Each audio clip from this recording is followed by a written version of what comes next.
Welcome everyone to the It's Official podcast. Jeremy Plonk here for First Bet and Xpressbet. The long and winding road to Kentucky Derby 151 makes its final stop in Louisville, Kentucky this Saturday.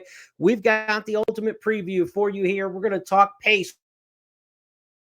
We're going to talk prices. We're going to talk projections, everything you want to get set for the run for the roses. I'm solo this week. Of course, Jeff Siegel, our handicapper extraordinaire, will be in the first wager guide for the Kentucky Derby. So be sure to check out the Kentucky Derby wager guide that we have live for you right now at news.first.com in our blog section. You can click on the link there or at expressbet.com. Check out our wagering guide for the Kentucky Derby. Get Jeff's analysis for this year's run for the roses. Millie Ball, Michelle, the whole team of first handicappers there to help you along with the first wager guide. So again, be sure to download that today. Free access for the wager guide, and you get workouts, you get all kinds of information, stats and trends, biographies on all 21 entrants in this year's Kentucky Derby. And that's where we're going to start things off, talking about those 21 entries. Our first of 5 topics on the big board this week: the Kentucky Derby posts and pace. Post positions were drawn Saturday at a ceremony at Churchill Downs, and how might that impact the pace scenario of the run for the roses? Let's start off by taking a look at the field for the Kentucky Derby.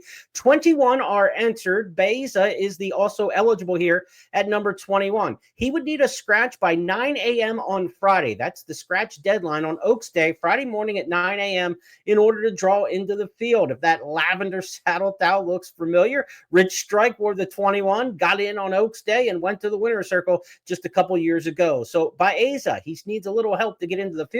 We'll talk about him a bit more, and all these contenders as we go throughout the course of the program. But as for the winners and losers from the post position draw, I think there's a couple different takeaways you can look at. The favorite journalism drew very well in post position 8. It's a good spot to be in for a horse to kind of be in the middle of the gate like that, who has a bit of mid-pack and tactical speed. You don't want to be hung too wide. You don't want to be buried down on the inside and have all the speed come down on you. So I think journalism, one of the winners of the post position draw. I thought Sovereignty out in post 18 for his deep closing style. That's a good spot for him to be in. He's the second favorite in morning line, made by Mike Battaglia at 5-1. Sovereignty's going to drop back, start to work himself over and save some ground there. So being wide won't hurt a horse like that in terms of his tactics and his situation. The same goes for Sandman, number 17. I thought Sandman was one of the winners of the post position draw. We're going to take a look at him in action at Churchill Downs and his final breeze here for the run for the roses. Sandman's a horse who's getting a lot of steam. We'll talk about that in another segment, but being out in the 17 for him is a good spot to be. He's had a little bit of trouble at the starting gate in some of his races, so he's a deep closer. If he has a little trouble at the start of the Kentucky Derby and gets shuffled back, it doesn't totally knock him out stylistically, and being towards the outside, if he runs into trouble, it won't be a massive chain reaction as if he was down on the inside. So being towards the outside, that's a good thing for Sandman. If you like him, I'll drop the hint now, I really don't. But if you do like him, Sandman, I thought he was a winner in the post position draw. This is a good spot for him to be in. Cole Battle's got a little bit of speed to his inside, should be breaking. Sovereignty, no speed to his outside. So it should be a pretty clean spot, you would think, out there. I thought Sandman, one of the winners of the post position draw. Another horse I thought got a very good draw in here is number 12, East Avenue. East Avenue is a horse who got back on the beam last time out when he won at Keeneland, or he almost won at Keeneland. He led all the way in the Toyota Bluegrass and got nailed on the wire. He's trained pretty forwardly, but he's trained like a horse who's going to show speed in the Kentucky Derby. Being in the 12 hole, I think it's a good thing for East Avenue in this spot, because all the other speed in this race seems to be drawn down towards the inside, except the horse that he was dueling with at Keeneland and being Ono Almighty to the outside. So East Avenue, this particular workout here, trainer Brendan Walsh is coming off a fantastic meet. Brendan Walsh tied for the leading trainer title with Brad Cox at Keeneland with 10 victories. Just a tremendous number for that barn, going up against Brad Cox and Wesley Ward at Keeneland. So you know his barn is going exceptionally well right now. And the fact that East Avenue bounced back as well as he did after 2 very subpar efforts, one this year in the Risen Star, one in the Breeders' Cup last year, kind of a sign of the barn. East Avenue's going well right now, and he goes well in this workout here as he gets outside of a mate. And this is how he's going to get the trip in the Kentucky Derby, because The speed is to an inside. He's going to be right up into that mix. Maybe he goes to the front. We'll talk about the full pace scenario here in just a moment, but he gets to get a trip like this, maybe tracking outside of some of that inside speed, and that's an advantageous place to be. You can be a little more comfortable with your mount there with the open spaces to the outside. So I thought East Avenue, one of the winners of the post position draw. Let's go back now to the field once again. So as we mentioned in post 12 there, East Avenue, he's got a situation here where all of the speed in this race is to his inside. So we're going to try to look at the other speed horses in this race. The 20, Owen Almighty, has plenty of early speed. The 12 has early speed, but the inside runners really could cook in here. Citizen Bull, Neo Equus, Rodriguez, American Promise, maybe even Admire Daytona from Japan, who went to the lead last time out in a slower run race in the UAE Derby. But certainly 4 of those inside 5 runners could be part of the early pace mix, and that's a good spot for East Avenue. It's not necessarily a spot for those 4 of 5 inside runners. So I think the losers of the post position draw in here probably the 1, the 2, the 4, and the 5, and maybe even the 3 Final Gambit. Although he's a big-time closer, he's never raced on the dirt. So Final Gambit, who might drop back as far as last in this field, is going to take all the dirt. He's a cray, and he's going to be the dirtiest sucker you've ever seen in the winner's circle if he's able to come through and win this year's Kentucky Derby. I'll drop another hint for later in the podcast. Don't count out that possibility. So Final Gambit, a loser in the post position draw, but a horse who may get a good pace set up because as we talk, the 1, the 2, the 4, the 5, all with the early speed. The 12's got early speed. The 20's got early speed. These could be horses that really set the table for some off the pace types. So let's go now to our pace scenario. This is how I map out the pace. I'll show you in just a moment, but I take 4 categories of potential spots in a race for a horse. Speed, a horse who goes right to the front. A presser, or a horse who wants to kind of be second or third and right up into the mix. A mid-pack runner who kind of falls in the middle. Not a deep closer, not a horse with pressing or elite speed. And then the closers, the horses who are going to come from well off the pace. Some people call them sustained runners. But I go with SPMC, speed, press, middle, closer. And I make a little diagram of my past performances, whether I'm doing the 4th race at Keeneland or I'm doing the Kentucky Derby. How does the SPMC line up in this race? Try to project where you think a horse will be in each spot in the race. And early on, this is where I think they'll be going down the backstretch of Kentucky Derby 151. This is my pace prediction, not based on any speed figures, not based on any times and clock, because I think as much intent is big a deal in early pace as natural speed. All of these horses, given most of them, can run fast for a half mile. It's who's asked to run fast the first half mile who ends up near the front. Citizen Bull to the inside. East Avenue, the 12 we talked about. American Promise, Neo Equus, Rodriguez, Owen Almighty. Those horses we've already talked about as 6 potential front-running speed horses in here that if any one of them didn't go, another could step forward and lead this race. I didn't think Admire Daytona is going to be as sent to the front in American racing as he was to just taking advantage of that Japan to UAE move on the dirt in the UAE Derby. So I think he's going to sit just behind the main speeds in this particular spot.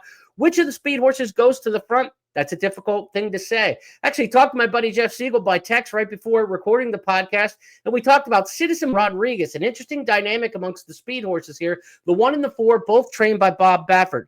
Jeff doesn't think that they're going to go after each other. Whichever one breaks best is going to be the one who ends up assuming the lead, and that there'll probably be no direct instructions given here. So Citizen Bull on the rail and Rodriguez the 4. Which one's naturally more quicker between the two?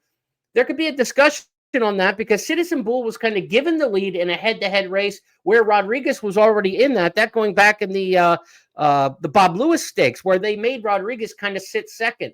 But he showed in the Wood Memorial last time out that Rodriguez is a legitimate pace player, and he's a horse who, if sent to the front, can be very difficult to beat in this Kentucky Derby. He was fast early, very fast late in that race in the Wood Memorial, so I'm not so sure that they concede the front to Citizen Bull, but Marty Garcia on the 1 Citizen Bull, he's got to go. There's just no question about it. He's got to get out of there. I went and looked at some statistics from the rail. Now, remember, the starting gate for the Kentucky Derby used to be a gate of 14 and then an auxiliary gate with 6 more stalls. Because of the connection of the 2 gates and the tires, there was a bigger gap between the 14 and the 15 posts. And then the rail was, the whole gate was wider as it is than it is now, as the 20-horse gate is more narrow because there's no gap anywhere there. So there's a little bit more room to the inside. It's not as dangerous the first couple jumps against the rail for the horses who draw the 1-2, but it doesn't get any easier about 20, 30, 40 yards into the race. I went back and looked at all 5 replays since 2020. We had 5 derbies now run with the new starting gate. Only 1 horse got away unscathed, and that was Hit Show. The other 4 all had some sort of trouble early in that mix. And we're not talking about bad horses who got kind of roughed up on the rail here, talking about Florida Derby winners like Known Agenda. We're talking about eventual Belmont Stakes winners, Dornoch last year and Mo Donegal a couple years before that. 2 of the last 3-4 horses who have drawn the rail in the Derby and had rough trips came back and won at Belmont, or at Saratoga last year, but came back to win the Belmont Stakes. Mo Donegal, of course, winning it at Belmont Park before their renovation, and during the renovation, Dornoch last year winning the Belmont at Saratoga. So it is tough down on the rail, and if you don't get away, which none of those 5 horses from the rail got away quickly, you start to see a shuffle back. So you end up, okay, maybe I'm 5th, 5th out of the gate, and that's not so bad. But then when the whole field starts coming down, there's this shuffle back. And next thing you know, you go from 5th to 13th to 14th, and you're completely out of your game. That will happen to Citizen Bull if he doesn't break sharply in this race. So he could end up 13th or 14th if he tries to break with any kind of patience. He's got to go. And so I think you're going to see some speed from the inside, obviously. Neil Equus has to go in post 2 back to the chart. And, these other horses from the outside, Owen Almighty's going to come cooking out of there, of course. East Avenue is geeked up in his works. I think he's the kind of horse who's going to show plenty of speed as well. So as far as the pressers go in this particular race, you've got Admire Daytona. This is the trip you really want in the Kentucky Derby. This is kind of the American Pharoah, California Chrome. Remember that run of horses, Nyquist? They all kind of came from about the same spot and really kind of had a dominant run when favorites were winning the Derby. You'd love to have a favorite kind of in this spot. But Admire Daytona, Baeza from the outside, he would be post 20 if he gets in the gate, if there's one scratch. So he's got a tough go from way out there to kind of get into this position if he can, but that's where he would prefer to run. Cole Battle could fall into this position. Then you get to the middle runners. Could they be used a little bit more early? Grande, Journalism, Luxor Cafe, Burnham Square. I could see any one of those 4 horses being a little bit closer to the pace than necessarily what the projection is here. But they're somewhere in that middle, maybe press category, certainly not to the front. Now, Burnham Square, the way he's been training, he looks like a horse who's going to be geeked up in here. I know he's a closer on form, but this horse is training like a powder keg. Burnham Square's turned a lot of heads at Churchill Downs in the last week or so. On the same podcast last week, we looked at his work 2 works back, and I thought he was too eager early and not that strong late in the workout. He is trained and looked better since then, but just look how he's getting into this workout over the weekend. This one on the 26th, and Burnham Square, for a closer, this horse is just getting right into it. He is a powder keg right now, as is Citizen Bull, the rail-drawn horse we talked about. If there are 2 horses who are tipping their hands that they are absolutely ready to explode, now this might not be a good thing, but they are ready to explode on Kentucky Derby Day. It's Burnham Square, and the other visual would be Citizen Bull. But for Burnham Square, exploding early is against his running style. He's a horse who likes to come from off the pace and finish. His closing late brisk pace figures aren't that strong, though, however. So if he gets up into the mix and he's kind of too geeked up in this race, Burnham Square could be in a no lead, no pass situation. You see the jock here, Brian Hernandez, keeping him absolutely glued to the rail. That's what Hernandez likes to do. I wouldn't be surprised if they try to get with Burnham Square, kind of the trip Calvin Burrell got a few years ago a few years ago. I'm dating myself now, but back in 2010, 15 years ago when he won with Super Saver. He was kind of mid-pack, 4th, 5th, 6th, glued to the rail and did what Calvin Burrell does. I think that's what kind of ride you're going to see from Brian Hernandez Jr. on Burnham Square. I think he's going to be a little bit closer to the pace than a lot of people think. Right now in this projection, you've got 6, 7, 8 in front of him, probably, maybe 10 in front of him. But if he's geeked up and they go after it, I would not be shocked if Burnham Square is kind of up into that, second flight, 6th, 7th down the backstretch. I could see him, the way he's training, the way he's geeked up, Burnham Square could be in that kind of position. And from post 9, he's in a pretty good spot to be there. The problem for that, though, is Luxor Cafe and Journalism are horses who I think want similar kind of trips. And Luxor Cafe's in the 7, Journalism's the 8, and Burnham Square's in the 9. I'm not quite sure how he navigates down to that rail and gets up into that spot that he wants with some of those others with similar running styles. That's why I still kept him behind those in my pace projection. But we'll see. I mean, if it's rider intent and somebody really goes for it, you could see those runners up a little bit closer. And I think that first over move is the one you want to make. Admire Daytona, I don't know if he's good enough at a mile and a quarter the way he finished on the back end very slowly at a mile and 3/16 in the UAE Derby. I don't know if he's a good enough horse to take advantage of it at a mile and a quarter. Baeza from the 20 hole, if he gets in, what's he going left in the stretch? He's good in the Santa Anita Derby, but he's very lightly raced, and it's going to be a difficult post to work out that kind of trip. And then you got Cole Battle. He came home slower the final 3 furlongs in the Arkansas Derby than any of the 21 horses on this list. He had the least left in the tank after chasing the fast pace in the Arkansas Derby. I can't see him taking advantage of it. So if you're looking at the speed horses, we've got 6 of them up front. If you don't like any of them to kind of wire the field and go with it, and really to me, the only horse in there a threat to win this race on the front end would be Rodriguez.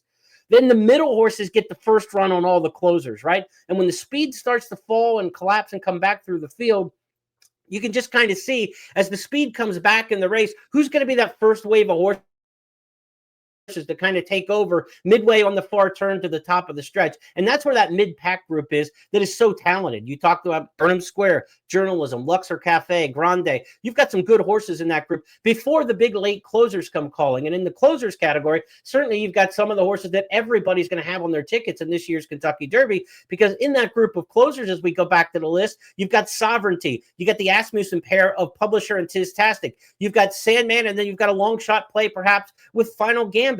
One note of a horse in here in the middle of the pack, we're going to talk about Chunk of Gold a little bit later in our long shots and potential long shot segment coming up. So let's put him on ice right now. Chunk of Gold on ice as we move to our second topic this week after discussing the post and the pace of this year's Kentucky Derby. Topic 2 this week on It's Official. It was a last call for workouts. You've seen a couple of them on video already. Let's take a look at some of the favorites and see how they're trending up to the Kentucky Derby. For full workouts from their works 2 weeks ago, over a week ago now, you can check out last week's podcast in the archives. These are the workouts from this past weekend and some as recent as this morning here on Tuesday as we record. Let's go back to the final work for Journalism. Journalism, of course, the favorite for this year's Run for the Roses. He's 3-1 in Mike Battaglia's morning line. This is his only workout for trainer Michael McCarthy over the surface here at Churchill Downs. He trains in Southern California, and you say, wow, he's never taken his game on the road. But in his 4 victories that he's had in a row, they've come over 3 different tracks, and pretty distinctly different tracks: Del Mar, Los Alamitos, and Santa Anita. So he's had no trouble taking his track to different venues, and the footing, of course, it's a much easier race to run out of your home stall or van over to Los Al for a race than to go halfway across the country to Kentucky. However, he has no problems adapting to different footing. And I think that's the key point to make. He's had some versatility, even though running just on one circuit in Southern California. That certainly didn't hurt California Chrome, Silver Charm, many very good Southern California horses, Justify, who have come east without ever racing on another circuit prior and had success in the Kentucky Derby. Journalism working very easy here under Umberto Rispoli. It was a whirlwind weekend for Rispoli. They were going to work this horse on Saturday, but the track was wet and sealed. And so trainer Michael McCarthy said, let's wait another day for weather. Rispoli was to go back to Southern California to ride for the day at Santa Anita. He got in all kinds of flight cancellations, ended up sticking around till Sunday and working this horse, and just a very easy loping move here. But this horse looks good. Everything's put together. He's striding out nicely, and he's going to gallop out tremendously. Kevin Kirsten does a really good job. Horse Racing KK on X, if you want to follow him from Churchill Downs. But he's done a great job putting together data on all these workouts. I mean, you look at Journalism splits in this race. He worked 101 and 2 for 5 furlongs. Nothing special there. But he galloped out another furlong, 12 and 2. Then he galloped out another furlong beyond that in 12 and 2. And he galloped all the way out to a mile in 141 and 1. That's working out to the kitchen, as they say at Churchill Downs, because the track kitchen's kind of at the end of the backstretch as you go into the far turn. And you see he's passing all the fans on the backstretch here, and he's still galloping out as well as some of the other workers we're going to see gallop out into the clubhouse turn, and he's already passing the track kitchen back there. So Journalism doing absolutely tip-top going in to the Run for the Roses. As for Sovereignty, the second choice in the morning line, he's been a little bit more high-strung. Now, he's turned heads and he's done some things impressively, but behaviorally, he really wants to go. And in this workout, trainer Bill Mott, his final work, put him with a workmate and, to kind of give him a little bit of a target instead of, maybe just not doing enough or potentially running off without a workmate in here. He stays outside the target, but he was very eager to go. The good thing about this workout for Sovereignty is he wasn't all lathered up and worked up like he was earlier in the week. He was getting hot and sweaty earlier in the week, and you wondered if he was kind of taken to the new surroundings and acclimating well to Churchill Downs. But he seems to have put it together later in the week. We still got a couple more days to go. Of course, this podcast recorded on Tuesday afternoon. We saw the training through this morning with them. All systems look good to go with Sovereignty, though. I don't think there's a big knock on anything that he's done so far in the morning. Keep an eye on him pre-race. If he gets lathered up and worked up in the walkover, there's a chance if you're not making your bets until 20 minutes to post, you'll get a better feel for how he's behaving on Derby Day. But he is working absolutely beautifully here. He ended up galloping out 115 for the 6 furlongs. Not a huge gallop out in this one after working in 101 and 4, but his prior work was super strong here. Mott didn't need much. They put away an overmatched workmate, and that was the way it was supposed to be. Just an easy gallop out here. You see the way he's galloping out now is kind of the way Journalism was galloping out around to the kitchen. But Sovereignty absolutely doing well, and I wouldn't have any big knocks with him. The one of the other favorites to consider perhaps would be Rodriguez. Let's take a look at Rodriguez in action. This was over the weekend. Rodriguez for trainer Bob Baffert. Rodriguez, the horse, of course, won the Wood Memorial in his most recent start. And he's a horse who I thought this work was on Monday, I believe. Good work from Rodriguez in this spot. 5 furlongs at a minute flat. Splits in here were rock solid. 12 and 2, 24 and 1, 36 and 1, 47 and 3, and then finished up the minute and 1/5. Rodriguez just kind of taking his time getting into the work. Now we noticed, like with Citizen Bull, geeked up to go, right? We talked about it with who was the other horse who was so geeked up to go? Burnham Square. This horse just loped to the pole. That's what you want to see, where they're going to start the work. Rodriguez, he was supposed to work 5 furlongs to the wire, but a rider in here, I think, got a little bit of a late start. I think this is the work. No, that was the Citizen Bull work where Martin Garcia got him a late start to the pole. But Rodriguez works really well here. He's coming up to the race the way you want to see it. Of the Bob Bafferts, he feels to me the more dangerous and trustworthy of the two, the least likely to implode. And of the horses on that 6-pack of potential front runners, maybe a 7th if the horse from the UAE shows speed in here or somebody else. But of the 6 potential speed horses, he seems like the one most likely and capable of delivering at the end. He ran his last 1/8 of a mile in the Wood Memorial in 12:47. That was 5th best in this field, according to the numbers I've been able to crunch, and got a triple-digit brisk late pace figure. That's impressive after leading on the front end. So Rodriguez coming off one of the best prep wins. He has done nothing wrong in his training to make you dissuade from him. The 3 favorites, Journalism, Sovereignty, Rodriguez, and of course Sandman being the other 4th favorite who's kind of right up in that mix in the discussion in the top 3 wagering choices. Rodriguez doing well. The question amongst that group might be Sovereignty getting a little hot, but when in motion, Sovereignty has looked excellent in the training. So look, we're trying to knock off some favorites in this year's Kentucky Derby, and we haven't found a lot of loopholes to try to knock them off in terms of workouts. That's a look at some of the workouts of the American horses in recent days. Now, this morning we had the Japanese on the track, and if you follow me throughout the course of this year, you follow my Countdown to the Crown series, which I put out every Friday. This week, countdowntothecrown.com. I'll have the scouting report released on Thursday if you want to download and check that out. 20th season for Countdown. I've been really high on Luxor Cafe for a long time, ever since basically January, February, when the Triple Crown nominations list came out. I'm scouring, okay, who from Japan intrigues me? And he was the first name that jumped off the past performances. Been following his races very closely since. I have a lot of respect for Luxor Cafe's races in Japan. Now, I don't know the competition and the strength that he beat in those necessarily, but I do know this: 2 horses that he beat, 3 horses that he beat in the Hyacinth Stakes went over to the UAE Derby, including the winner, Admire Daytona, who's here in the Kentucky Derby. So if we have a little international kind of strength of schedule, the horses he beat ran pretty well in the UAE Derby that he beat in the Hyacinth. Now, the Hyacinth was a 1-turn race. His 2-turn race next up was the one that was just eye-popping. And this is what really kind of put me on to Luxor Cafe. So his race in the Fuca Rio Stakes was exceptional. So I couldn't wait to see him on the track and do something. He's been here a couple days at Churchill Downs, came out of quarantine as USDA regulations, require, and he didn't do a whole lot in the first couple days. So today was the first day we got to see Luxor Cafe put in a time move and actually kind of get out of first gear a little bit. He didn't fly in here, but let's pick up the work for Luxor Cafe this morning.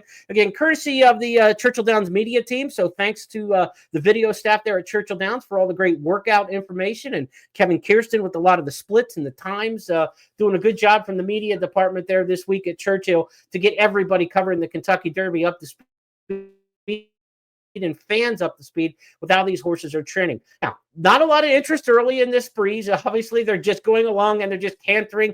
Look, this is not going to be a fast workout for Luxor Cafe. Not planned to be, and it just turned out to be the same time for 5 furlongs that both Japanese horses worked. They both worked in 1:02 and 2/5 seconds, both kind of running a little bit more in the middle of the work, going off easy, picking it up a little in the middle, and not really coming home super fast in here. But here's Luxor Cafe finishing things up this morning. Now, before you say there's not much to this work, there's not a lot of meat on the bone, that's true, but it's not a case to eliminate this horse off this work. You see the ears up, he's happy, he's finishing up nicely, not asked for anything in the gallop out. Maybe you'd like to see a little bit more gallop out of the Luxor Cafe, but remember last year, you probably don't, because people kind of have a last 15 minutes thought frame anymore. But last year, before the Kentucky Derby, Forever Young came over here and worked 6 furlongs in 1:16 and change, which is, like molasses in December pouring slow. Terribly slow workout. And he came 2 noses short of winning the Kentucky Derby. They train different, the Japanese horses. So don't overemphasize what you saw here. The one thing I wanted to see of this horse in motion was, would he look like a wet rag on the track? Would he be all wet, washed out? Were there any negative signs? I didn't think we go into this work this morning with Luxor Cafe and get any real positives. The positive is he stayed composed. And in fact, they went to the starting gate after a timed workout, did a little gate schooling. They walked him around on the track for a long time afterwards. He stayed out on the track as long as anybody during the training hours, just kind of routine. And so that shows you a pretty good mind for a horse to be asked to open it up a little bit, open the throttle up, and then go stand in the starting gate and gate school after that. That's really rare. In fact, I don't think I've ever seen it. So really, I think what you got mentally today from Luxor Cafe was a thumbs up. Did you get anything on the track that made you say, oh, he's blazingly fast? Probably not. But I can tell you one thing that makes him pretty fast, Luxor Cafe. The final 3 furlongs of the Fuca Rio Stakes, and this is from GPS tracking in Japan, 36.30. 36 and 1 he went. The back 3 furlongs of 1 mile and 1/8. The final furlong in 12 flat. Is absolutely flying on the dirt. The fastest dirt come home time of any horse on the Triple Crown Trail this year at a race 1 mile and 1/8 or longer belongs to Luxor Cafe, according to the GPS from the Japan racing sites. So Luxor Cafe can finish. We'll see if he can finish the Kentucky Derby, right? Can he get a little bit more that last year they came up just a little bit short, different connections, but with Forever Young. Luxor Cafe, very, very interesting, and today didn't do anything to dissuade that. Admire Daytona was the other Japanese horse on the track this morning, worked 5 furlongs. He came over a little bit earlier because he was already out of Japan, went to the UAE Derby, and instead of staying in Dubai, they just left Dubai because there were planes coming back to Kentucky already. Brad Cox had some horses running on the Dubai World Cup card that were coming back to the U.S., so he was able to hop a plane there. And so that's why Admire Daytona got here much earlier than what we saw with Luxor Cafe. It's not like Luxor Cafe was hiding out in the boonies and avoiding the situation. It was just the other horse had already traveled. There's no sense going from Dubai all the way back to Japan, all the way here, when there was already flights coming to Kentucky So it was a good setup for Admire Daytona to get there earlier. So he's done a little bit more work over the track, and he did the same thing this morning. 5 furlongs, 102.40, 102 and 2 fifths. So the two Japanese horses, we will see. I just think with Admire Daytona, he was very slow late in the mile and 3/16 race, the UAE Derby. He won that day, but they came home very slow. Luxor Cafe came home very fast in a mile and an eighth. And certainly on pedigree, the one is by Dre Fong, a champion American sprinter, that being Admire Daytona. The Triple Crown winner, American Pharoah, with an outstanding Dan Marie's Follies, is the Kentucky-bred pedigree for Luxor Cafe. I just think he's much better bred to go a mile and a quarter, and he's finished up his races better. So of the two Japanese horses, they worked the same time this morning. Still, to me, a major edge to Luxor Cafe as we take on our second topic this week. Let's go now to the big board for topic number 3 on It's Official, the Derby underlays and overlays. Let's start to talk some betting here. We're only a couple days out from the Run for the Roses. Underlays, for our newer fans out there, are horses whose prices are shorter than what I think, or what you might think as a handicapper, the relative chances of winning are. So if you think a horse should be 5-1 in their chances of winning, and they're 2-1, that's an underlay. An overlay is a horse you think should be 2-1, and it's 5-1. So the price is overlaid to what you think it should be. You want to find overlays in this game. You want to avoid underlays. That's the bottom line when you're gambling. So I put this list together of potential underlays and overlays, and it's not necessarily based on their morning line price with all of these horses. As far as the underlays go, the 17 Sandman, I thought he was a winner in the post position draw, but he hasn't come home particularly fast in his mile and an eighth race. When he won the Arkansas Derby, he was really just middling, almost 13 seconds for the final furlong in that race. Only got an 88 brisk late pace figure. I don't think Sandman closes as strong as it looks on the racetrack. I think he's had some races that have fallen apart. He's had some trouble at the starting gate in some of his races, not all of them. If he gets in trouble again and gives himself more work to do, I think he's an underlay price at 6-1. And one thing about Sandman, it sounds hokey, but it's real. Names matter in the Kentucky Derby. It's the only race in the world where names probably matter, maybe in some other countries, but the only race in America where the name of the horse matters. Sandman's a cool name. They've got all the Metallica people, the Enter Sandman, the social media presence. Sandman's got an owner who's a major influencer with millions of followers on social media. There are a lot of reasons people are going to be betting Sandman in the win pool of the Kentucky Derby that may not correlate to how often he's used in an exacta, in a trifecta, or in a pick 3 or a pick 4 or pick 5 that runs through the Kentucky Derby. But in the win pool, we've seen this over the years. You know, my boy Jack, one of the most famous horses. Everybody named Jack in the history of the Derby that year bet on the horse to win. Pants on Fire was a name that kind of took a life of its own leading up to the Derby, and everybody completely overbet those horses. My boy Jack, Pants on Fire, they should have been like 50-1 shots in their respective Kentucky Derbies. They get bet. And so Sandman, I think, is going to be a horse who's an underlay. He may go off second wagering choice. He's third choice line at 6-1. Let's go back and review the odds here real quick of the entire field, and you'll see Sandman in he's post 17 is at 6-1. Sovereignty's the second choice by Mike at 5-1. I don't disagree with that on talent. I don't know what the hype factor is going to be on Sandman in terms of the name, the social media influence, that sort of thing in the win pool. If you're looking at prospective daily double will pays going into the Kentucky Derby or exacta combinations using various horses, I think Sovereignty absolutely will be the second most popular horse in the gamblers realm for the Kentucky Derby. But in the win pool where there's casual money, remember the Kentucky Derby is the only race this year where you're not going to be betting against the big heavyweights necessarily. There'll still be calls and there'll still be major league bettors in the Kentucky Derby, but there are a lot of school teachers. There are a lot of bus drivers. There are a lot of people who only look at the racing form or the program or the names once a year for the Kentucky Derby, and that money is significant in the win pool, not necessarily in the tries, the supers, and what have you. If you like Sandman, I implore you, do not bet him to win. He's going to be a tremendous underlay price to win. If you like Sandman, get to him in a pick 3 or a pick 4. Get to him on top in an exacta or trifecta, superfecta, whatever play you want. If you like Sandman, you need to leverage the pools that the general population aren't really swimming in. You got to go against the whales, maybe more so, but the whales may not like this horse. People like me, I'm not saying I'm a whale, but people like me who handicap steadfastly can find more flaws with Sandman than a lot of the casual observers will. And therefore, he's not going to be bet as the second favorite in a lot of those pools, but he will be probably in the win pool, or he's going to make a strong run at it in the win pool. So going back to our overlays and underlays, I wanted to explain that. It's not necessarily a major critique of Sandman, other than the fact that in the win pool, he is going to be much shorter. Burnham Square, I don't like the geeked up nature that he is running right now. He did not finish with any kind of flair at the back end of that race.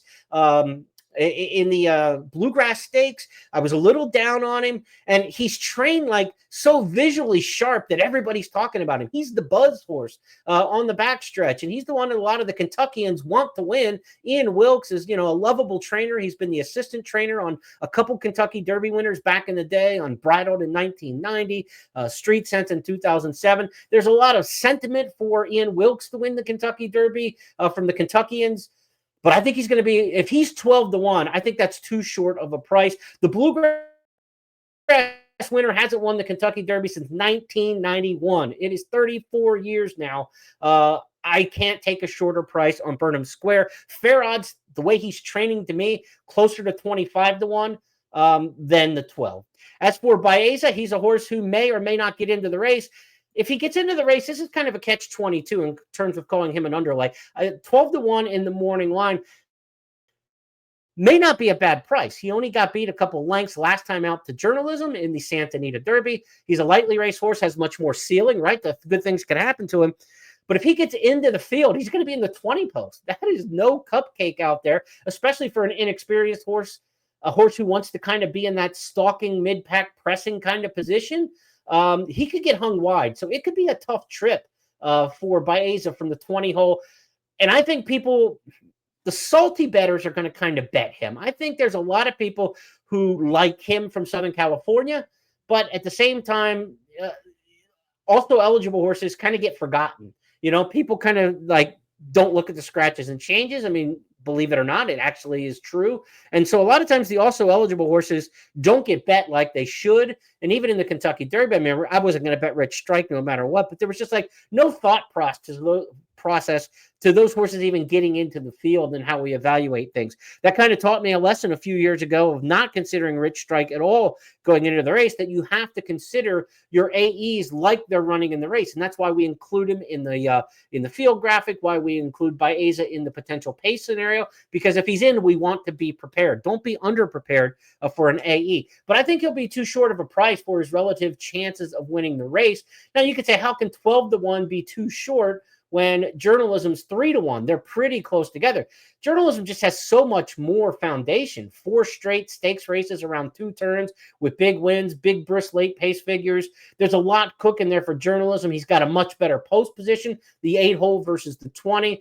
I think there's a wide swath in terms of win chances between those two horses, no matter how close they were. Now, if Baeza doesn't make this race and shows up in the Preakness next, I might pick him on top in the Preakness. I'm not saying he's a bad horse. And if the Preakness goes with 8, 9, 10 starters and he draws well and he's the fresh horse, he could be your Preakness horse. I wouldn't be shocked at all. So, but from the 20 hole with Baeza, I want at least 20-1. I don't think he's going to be 20-1, and nor maybe should he be 20-1. But in my estimation, and I'm putting fair odds on horses, I want 20-1 if I'm taking a horse from the 20 hole who's only been in one stakes race like that. We haven't seen him outside of Southern California. A lot of question marks there. Flavian Pratt would ride Baeza if he does get in the race. And then Neil Eckes will be looking for a new rider. He has first call on Baeza if that runner happens to draw into the field. As for some of the others, in terms of the winners and losers, in terms of the underlays and overlays, I should say, I think East Avenue's a little bit of an underlay at 20-1 in the morning line. He's got speed and a good post, but I just can't see him lasting on the front end. I think he'll be higher than that. Publisher at 30-1 in the morning line wouldn't be an underlay. I think that's a fair number. The problem is I don't think Publisher is going to be 30-1. He's getting a lot of talk, but he's still a maiden. Remember that. He's never beaten a horse, or he's never won a race. He's beaten horses. He's run second and third a lot, but he's never won a horse race yet. And so if you're going to take a horse who's had multiple chances at winning already in Publisher, I mean, he's been to the post. Steve Asmussen's 0 for 26 in the Kentucky Derby. He's got the worst record in the history of the race at this point. Publisher's run 7 times. He is a son of American Pharoah, a Kentucky Derby and Triple Crown winner. He is a grandson of Pioneer of the Nile and Proud Citizen, both runners-up in the Kentucky Derby. There's a lot to like about Publisher in this race, but he's never won, and he's coming out of some of those same slow-finishing races in Oaklawn, the Southwest, the Rebel, and the Arkansas Derby that didn't come home particularly fast, but he's getting a lot of talk, and he's really outworked his stablemate, Tistastic, head-to-head a couple times. I think Publisher is going to be somewhere in the 12 to 15, 16, kind of the 1 range. And to me, that's way too low. That's why I think he's an underlay. If he's 30-1, he's interesting. And if you're playing tries and supers, he's interesting, 3rd or 4th. But I couldn't play Publisher at 12, 15-1 in the win pool no matter what. And I kind of think he is going to get bet probably in half of that morning line. If he's not, then maybe you still take a shot with him at 30-1. As for the overlays, horses in the morning line that I think are better than their prices indicate, we've already talked about Luxor Cafe. You know how much I like him finishing up things. And we talked about how fast Luxor Cafe came home in that race, the Fuca Rio Stakes. It was the fastest come-home time for any horse on dirt in the mile and an eighth or longer races. I put together a list of all 21 horses in this race and what they ran their last 3 furlongs and what they ran their final eighth of a mile. Luxor Cafe was the fastest of the dirt horses, but the fastest of all horses was Final Gambit. He's another horse at 30-1 in the morning line that I have on this list. He for potential overlays. He came home in 36.10, a full 1/5 of a second faster than Luxor Cafe came home, and he came home 2/5 of a second faster over the final eighth of a mile in 11 3/5. Now, we did not have GPS tracking for the Jeff Ruby Stakes, so I timed everything off video, but after doing it multiple times yesterday and into the evening, I feel pretty comfortable with the numbers that I came up with. Even if I'm off by 1/10 of a second here or there, maybe he's not quite as fast as Luxor Cafe. Maybe he's a little faster, but he's definitely faster than everybody else in their come-home times. No question about it. Now, Final Gambit is a horse who's 30-1 in the morning line. He lost the post position draw, right? We talked about that in the winners and losers because from post 3, everybody's going to be kind of coming down on him. Again, take a look at this field. And from post 3 in here, Final Gambit, he's got speed in the 1, 2, 4, 5. And then the rest of the field's going to start coming down on him. He's probably going to be 19th or 20th. And as we put the field graphic up, that's why I've got Final Gambit. If you go all the way to the right on the bottom, I think he's going to be dead last into the clubhouse turn because of that inside post position. He's a deep closer anyway. From the outside, he could kind of take his time and work his way down and kind of pick a comfortable spot, not getting a lot of kickback thrown at him. But Final Gambit's going to have to deal with a ton of kickback for post number 3. He is going to be one dirty hombre with that gray coat taking the dirt into the clubhouse turn. The best case scenario for Final Gambit is not only to be last into the clubhouse turn, but to be about 5 lengths behind the 19th place finisher. I mean, dead ass last is where you want to be with this horse, because when the kick up all comes back and everything like that, it flutters to the ground and it lands before it ever gets to him, and he can kind of run freely. You'll see horses on sloppy tracks have some success that way too, where the splash and everything kind of hits the ground before it gets to them. The ones that are kind of up at the back of the pack and kind of running up on other horses get all that kickback and get extremely dirty. Final Gambit from post, all the horses coming down to try to save ground into the clubhouse turn. He's got to drop way back and then try to make one run with it. But the way he closes, he's a very interesting horse. I don't think he can win the Kentucky Derby, but he is in that profile of horses who have won the Kentucky Derby, right? A lot of years, it's the best horse, best trip, goes on and wins the Kentucky Derby, right? I mean, we've seen it over time, Justify, American Pharoah, California Chrome. When good horses get the right trip, they usually don't give it back in the Kentucky Derby. If Journalism gets a really good trip in here, he'll probably win the Kentucky Derby. But when things get goofy and the wheels fall off in the Kentucky Derby, the big long shots are almost all stereotypical rallying closers up the inside. You go back to Mind That Bird. You look at Rich Strike a couple years ago. Giacomo came from down the middle of the track, but came from well back in the Kentucky Derby field. The big bomb long shot upsets in the Kentucky Derby, the anatomy of an upset is a deep closer and a horse who, is just going to circle the field when they're dog tired. That could be Final Gambit. If there's a horse who wins this year's Kentucky Derby at 20-1 or more, I think it'll be Final Gambit. Otherwise, I think the logical horses really kind of have a reign on this year's group. That's why I put him in the overlay category, and I think you are looking at a really, really nice price on a horse who can get a good part of the Tri or the Super. People will probably use him in the Tri and Super. He's the only Brad Cox entered in here. Grays, I mean, if you get back into the, maybe you don't get the price you should on a gray horse because a lot of people bet the grays. That could be a factor a little bit in there. That's also a factor, of course, with Sandman. But I think you're going to get a fair price on Final Gambit. If he's around that 30-1, that's an overlay price. I think he's got a reasonable chance in here amongst the long shots. And then finally, Chunk of Gold. This is the last one I'm going to mention in this category of the overlays and underlays. I think Chunk of Gold at 30-1 is another one in that category right behind Final Gambit, that if a horse 20-1 or more wins this Derby and you say, how in the hell did that just happen? It could be Chunk of Gold. And the reason is we talked about some of these horses who have won coming up the inside. Even Mystic Dan last year, he was kind of a middle price, but certainly not one of the favorites in the Derby at all. Brian Hernandez just stuck to the rail. Calvin Burrell, think of all those Burrell rides, and some of them with good horses like Street Sense, some of them with no hopers like Mind That Bird, but right up the rail. Sonny Leone aboard Rich Strike, right up the rail. There's a shot in here for a jockey to give a don't give a damn ride is what I'm going to call it.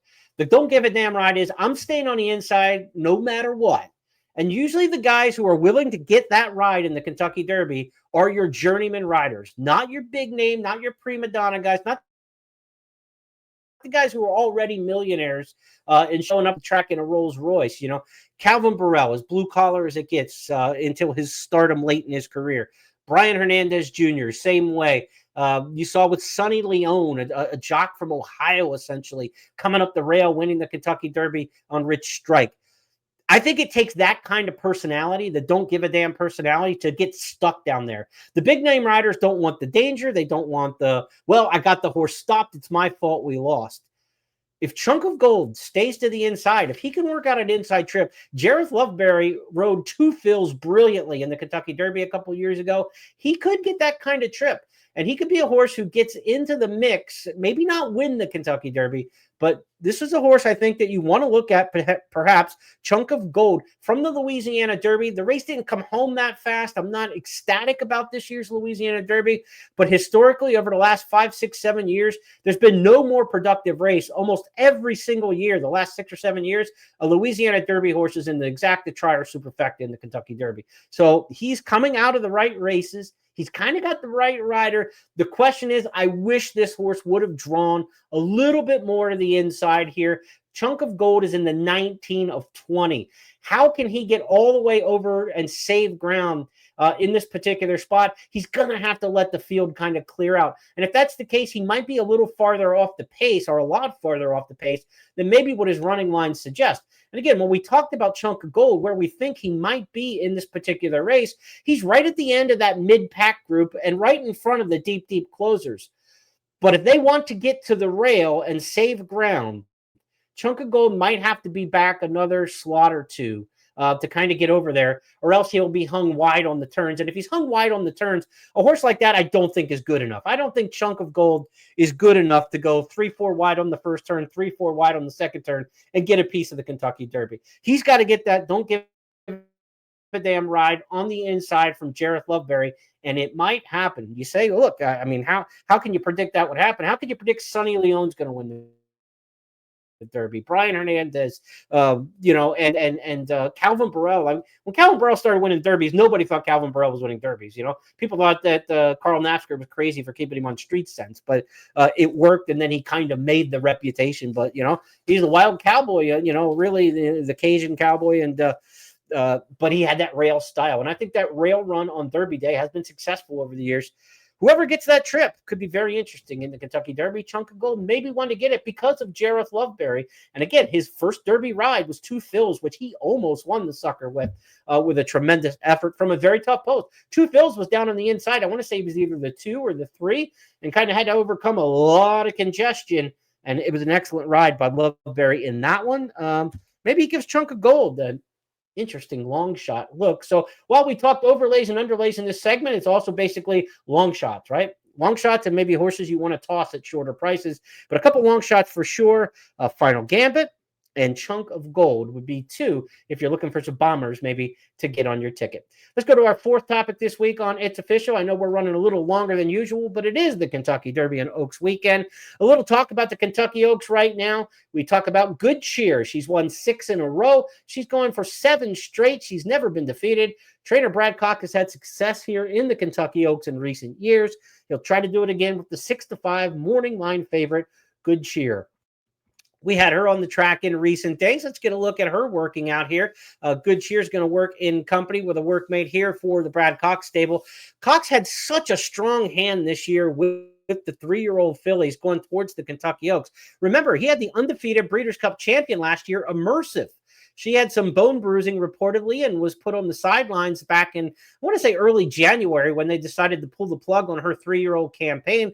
Along the way, there were horses like Eclatant who decided they were going to keep her going shorter. There was Mohema, a major stakes winner for Brad Cox. And then Good Cheer was just rising above all of them. She's won all 6 races. She hasn't won particularly fast. So your speed figure aficionados are trying to say she may be particularly vulnerable in this spot. But when you look at the races she's run to this point, Good Cheer, 6 wins, 6 starts. She's by Medaglia d'Oro out of Wedding Toast. Of course, Medaglia d'Oro, the sire of the great Plum Pretty, an Oaks winner. Also, the great legend, Rachel Alexandra, most famously. So we know Medaglia d'Oro gets great 3-year-old fillies. This filly's never been tested. Her closest race is 2.5 lengths in last year's Goldenrod, where she beat Quiet Side. Quiet Side's one who could be an upset possibility in this year's Kentucky Oaks, but drew the 14 hole and comes out of a couple really tough throwdown races. So when we look at the Kentucky Oaks field, Quiet Side is a logical horse that you might look at, as one of the next up options in there. But again, a very tough post and coming out of a strenuous race last time in the fantasy stakes. So do you want to take second price kind of favoritism maybe on number 14 Quiet Side? Third choice in the line at 8-1, but may take a little more action than that. Lacara is the 6-1 second choice in the morning line. Lacara's coming off essentially a wire-to-wire every step victory in the Ashland Stakes last time out at Keeneland. She got her way that day, 1:12-2 for the first 6 furlongs. This should be a little bit better tempo in this year's Oaks, but not an overwhelmingly fast pace. And that's why I think a horse you might want to keep an eye on here is 5G. 5G is a horse who went wire-to-wire in the Gulfstream Park Oaks last time. Prior to that, ran against Quiet Side on the road in the Honeybee and took that one to the wire at Oaklawn. Now, basically, 5G and Quiet Side get to meet on a neutral track. And I think 5G with more tactical speed, a good post position in the 8-hole, very interesting at 12-1 in the Kentucky Oaks and drawn right outside Lacara. So there's not a ton of speed in this race. Maybe the 2 Simply Joking shows a little bit of pace, but I think the speed in here is the 2, the 7, and the 8. Lacara gets the rough go, maybe being between horses. 5G gets the stalk, and if the 2 doesn't get out of there, Simply Joking, you could be looking at a nice, a nice pace scenario in here for 5G, the 8, and that's where I'm leaning towards in the Kentucky Oaks. We'll have final picks for the Oaks, the Derby, and all the races in our Thursday podcast when Scott Shapiro joins me for the First Call podcast. We do that each Friday during the racing season, but we do it on Thursday this week because of Kentucky Oaks Day being on Friday. We'll get my final picks there, but I can tell you right now, 5G, my top pick in the Kentucky Oaks. Looking forward to that. In our 5th and final topic this week, the undercards are absolutely loaded Friday and Saturday at Churchill Downs. A quick run through of a couple of the stars that are going to be in action. Friday's card includes, you see her right there, last year's Kentucky Oaks winner, Torpedo Anna, now age 4, the reigning horse of the year. She's going to get her toughest career test. And I say this even knowing she ran in the Travers last year against the boys, because Chad Brown's got 2 in the La Troyenne Stakes. He's got a speed runner, and he's got the late running Raging Sea. This is the best older filly and mare I think Torpedo Anna is going to face in this kind of situation. with the pace help in there with randomized, I think Torpedo Anna is going to be stretched to her limit. She's won both of her starts so far this year at Oaklawn, but she hasn't done it in a dominant fashion, and she's coming back on pretty short rest. She just ran 3 weeks ago in the Apple Blossom. I think she's vulnerable in the La Troyenne. Raging Sea versus Torpedo Anna. Interesting one on Friday.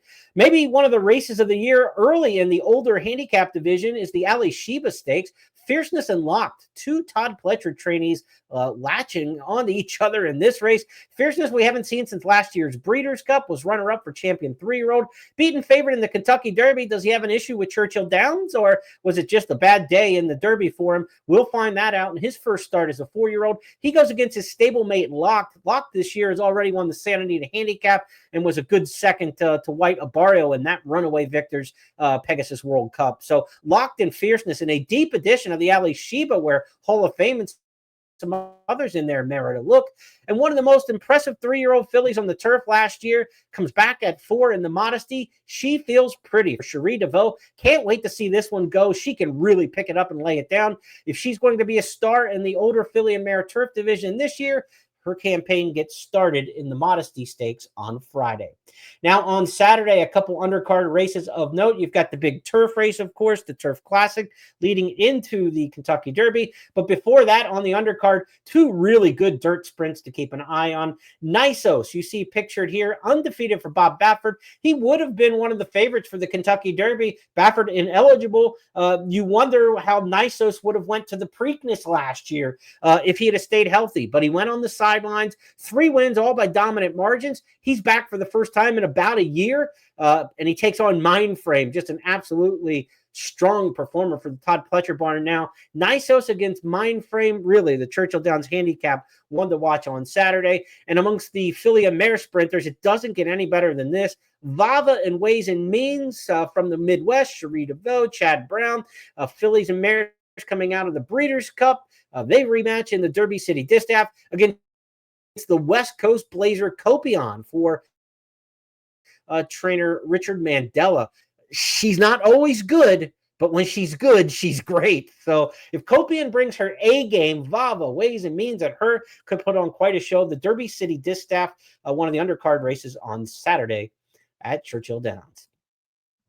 We thank you for joining us this week on the It's Official podcast. Each and every week, we take on 5 hot topics in horse racing. Next week, we'll be back on Tuesday to review the Kentucky Derby and look forward to another big racing week, which gets us right into Preakness mode by this time a week from now. So be sure to join us next Tuesday for that. And between now and then, we'll have a podcast for you on Thursday with all the final handicapping. Today, we went through all the different strategies, how to deliver and dive deep into these past performances and videos that we've seen and whittle your picks down. On Thursday's podcast, when Scott Shapiro joins me, we'll give you the straight-up picks that we have for many of the major races. Also, if you want to get my picks for Kentucky Derby Day, sign up at Substack, jeremyplonk.substack.com.